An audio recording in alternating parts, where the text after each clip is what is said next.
And speaking of birthdays, I wanted to say happy motherfucking birthday to my first true love, hip hop.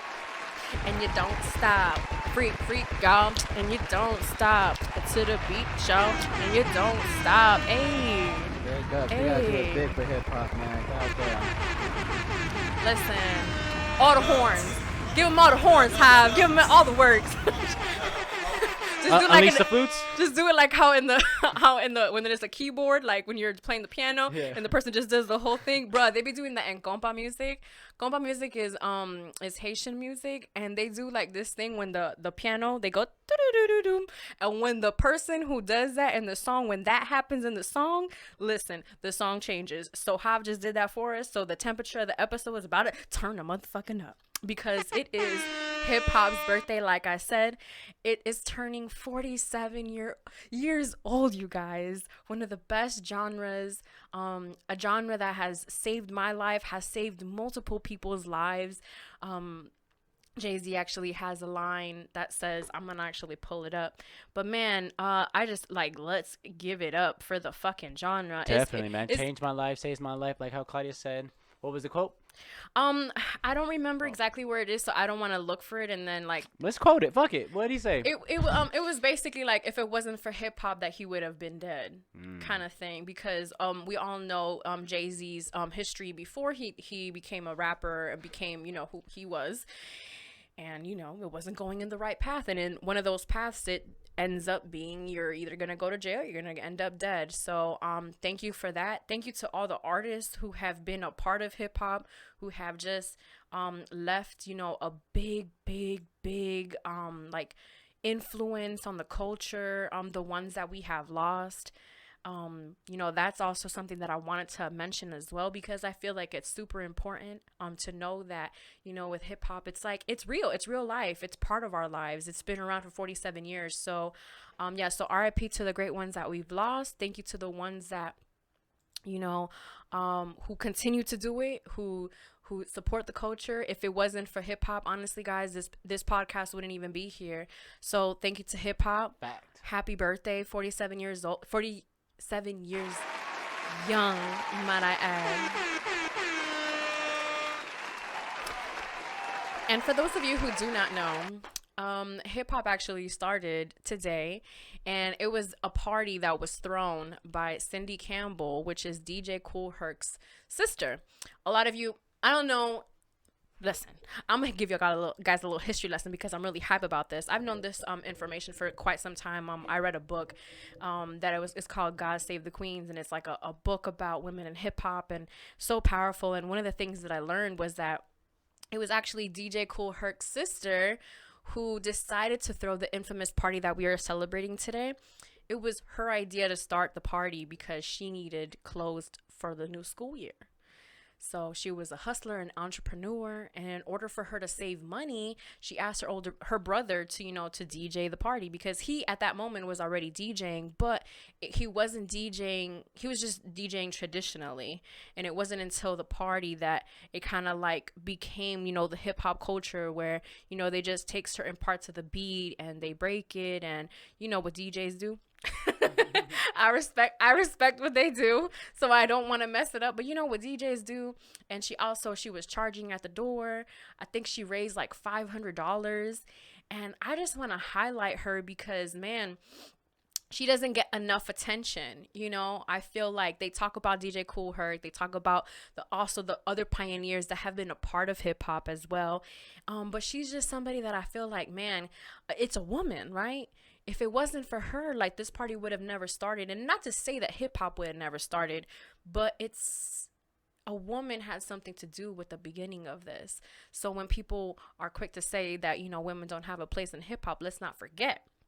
You know what I mean? Like, let's not forget that it was a beautiful black queen who started, the party, because my girl was just trying to look fly for the first day of school. And I feel her, because, listen, same. Same. And a little bit more on her, she ended up becoming DJ Kool Herc's manager and was helping manage his career. I did see that some people today on social media did acknowledge her and like everything that she did. If you guys didn't know, the address, because like this is like a place that's like synonymous, like the address, like you know the address. It was, I don't know the address apparently. 1520, I know it's Sedgwick. So it's 1520 Sedgwick Ave. It was on August 11th, 1973. And listen, the time was from 9 p.m. to 4 a.m. Listen, I would kill for a party like that right now. Because listen, homies can't even be outside. So the special guest, she's actually on the flyer. It was Coco, Cindy C, Clark K, and Most likely Clark Kent. I mean, Clark Kent, I don't know how old. Well, but I don't want to say DJ it. Clark Clint. Yeah, I don't think so. I Can't don't think even so. talk right Yeah, now. I don't think so. So Timmy T was there too, Yeah, so it was just like a different, like everybody was just there. and it was school still out. Yeah, it was like a back to school jam. So like she just put it together. And man, so yeah, so shout out to them, Cool Herc and everybody else who just was a part of, you know, the creation of what is hip hop, what it is today, and just like how much it has come, like what it has become. Like how has been saying, like, you know, the infamous Biggie line, like never thought the hip hop would take it this far. And I feel like it goes, when we say that, it goes in through so many different layers, because we never thought that, they never thought in 1973 that it would be what it is today in 2020. They probably didn't even think that it was going to be mainstream like how it is today. How, you know, the number one track is a hip hop song, you know? How you know, our artists, rappers are billionaires right now. You know, they have their sneaker lines, they had clothing lines, the liquor endorsements, TV their shows, businessmen, movies. like you name it, like all of these different things. Some people literally just Headphones. yeah, people just literally used hip hop as a vehicle to take them into becoming who they are today. And I think that's so beautiful. Like hip hop, like man, one of my favorite songs. I know Talib is a little bit under hot water right now because they done took him off of Twitter and all this stuff. But one of my favorite songs, Banned. yeah, he's banned. Like my dog cannot, unless he goes in and does like a little Finsta or whatnot. There's no way that he's getting back on there. But one of my favorite songs that I feel depicts hip hop so beautifully is called Beautiful by Mos Def and Talib Kweli. And I've talked about this song on the podcast before because it's just a beauty, that song.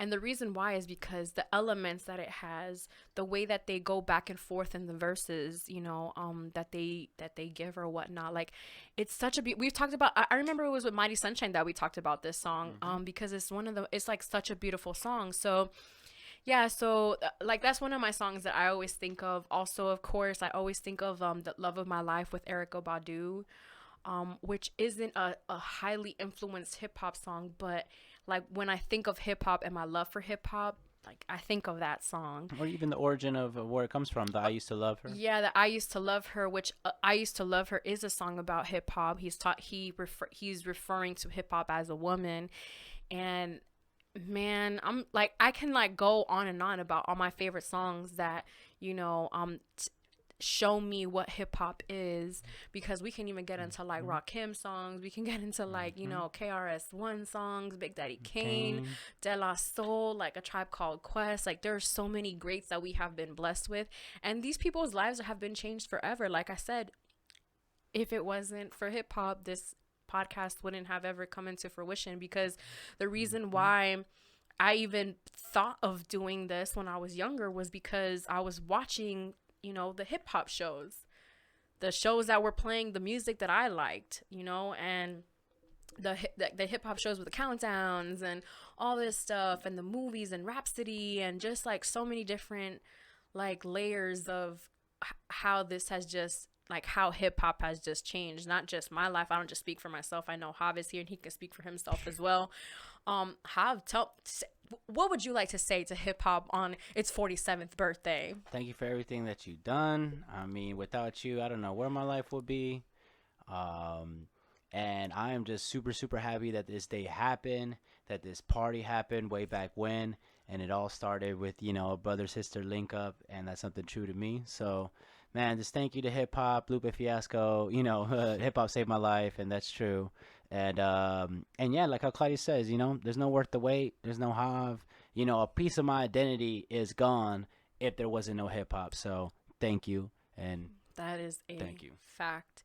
So thank you to the pioneers, our forefathers who came before us, like I said, to all the beautiful women who who are MCs, who are TV personalities, who are radio personalities, who are Curators. like curators, all of those.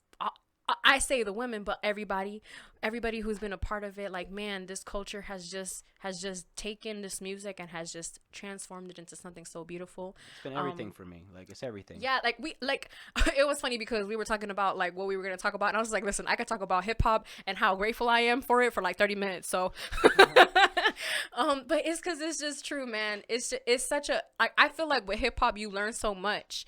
Like, you learn so much about yourself. You learn so much. You learn words. You learn Locations that you've never been to before. We talked about this last week about how one of my favorite songs by Rick Ross is Tangerine to Greece, and it's because I feel like he takes me there, and that's something else that growing up, we didn't go to Atlanta. We weren't in New York. we weren't even home in California, but we were here in Miami, and we were able to almost visit those places because of hip hop, because we had so many artists from those different places that were like, yo, this is where I'm from. And this is how we rap, and this is the music that we got. Another song that I have to say it because I was listening to a hip hop playlist that they had on Tidal today, and it was International Players Anthem. Like, that's a Bill Clinton song.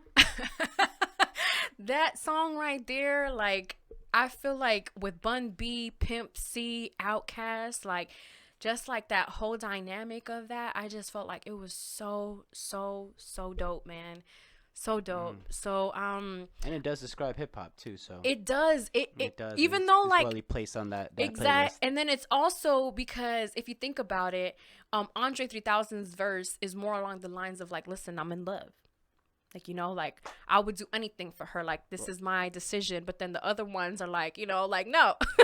So you get like the different type of MCing too. Different type of MCing, because even though Pimp C and Bun B are in a group together, they both have very versatile, like, voices. Same thing with Big Boy and Andre 3000. It's the same thing. So, we got so many different layers of artistry in that song. So that's a really dope. And then the sample, all that. It's just every element of that song it's is hip-hop. It's a really, really good song. So, and the fact that it's a crew record too, like you're saying, like, yeah, 2 groups on one song, like, that's hip-hop. Yeah. So I'm really excited for that. I'm just really excited because, like I said, it's hip hop's birthday. Something that I would like to say to hip hop on its birthday is thank you as well. I'm just so grateful, man. Honestly, like, hip hop is something that has brought my brother and I closer.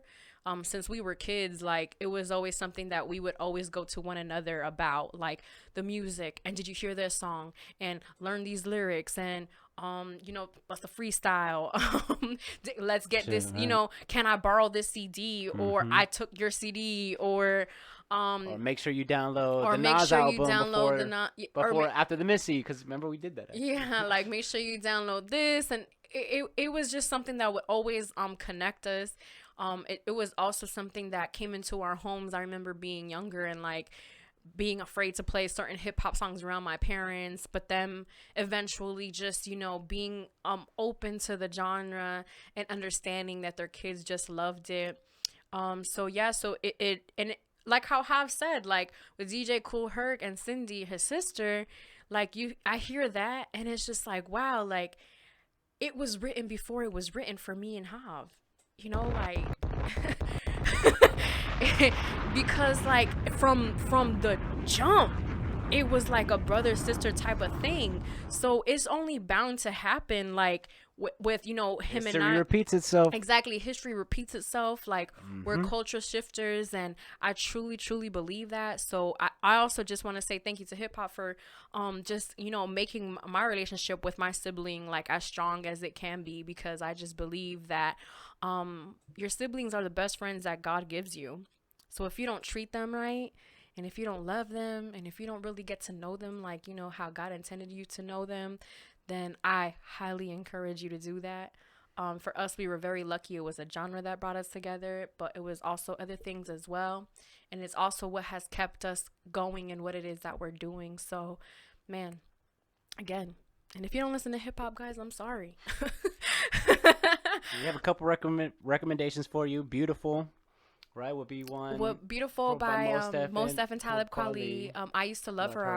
I would By say you would Common. have to listen to it. And international players, man. If you listen to those 3 songs and you check out, then I at least respect it that you checked it out. That you checked it out for real. There's some, and the thing is that I can keep going with the songs that I would recommend. One of the ones that I would say too is "Feeling It" by Jay-Z. Just because I don't know, I think they just put that song on title, and so it's something that pops into my head. But You love that song though. yeah, you know what it is. It's, That's Jay-Z Santeria Grease for you. but you know what it is too is that when I was younger, I remember in high school, because I didn't hear this when like it first dropped. Obviously, I was a lot younger when it first dropped, but I remember listening to it in high school for the first time, and one of the bars that always got me was when the tension gets too thick for my sober mind to cut through, I get the zoning. Like that bar right there, like, and that was around the time where I started smoking too. So I was just like, I feel him. Like I really fucked with it. Like I said, I wish The pressure was getting too tense. yeah, the pressure. I was like, listen, I wish that I was going through what I was going through in high school right now, because it was nothing compared to what real life actually is, you guys. But that's neither here nor there. Okay, so I can keep going and talking about hip hop. I was gonna say some projects and stuff like that, but I feel like that would be just too much. Yeah. And then because I'm just gonna say all my favorite ones. Yeah, I just said those 3 songs because those are the ones we talked about. Yeah. Well, yeah, and then a movie that if you've never seen is called Brown Sugar. I highly recommend that movie. It just like I would say Juice too. If you're not the romantic movie type, Juice. Just because it has that DJ element, a part of it too. You're right about that. It's the only one that I could think of. Like, if you're not a romantic moviegoer, maybe that. I won't give you anything whack like, oh, watch Straight Outta Compton. Yeah, or like Notorious. like that's just the story of like Biggie and stuff. Oh, another thing that just Ain't My On My Past, right? You know how I feel about Eminem, Hav. What I was gonna say, okay, and then we'll wrap it up with this. A show that you can watch, which is actually on Netflix, is called The Get Down, and that one is not a documentary based type of show. Loosely based. It's loosely based on it. It On two has events. certain elements that are very correct when it comes to hip hop, but it also just, it takes you back to that time when it was starting and how it was clashing with disco and like all this stuff. Also Hip Hop Evolution. Also Hip Hop Evolution. If you've never watched that, I highly recommend that as well.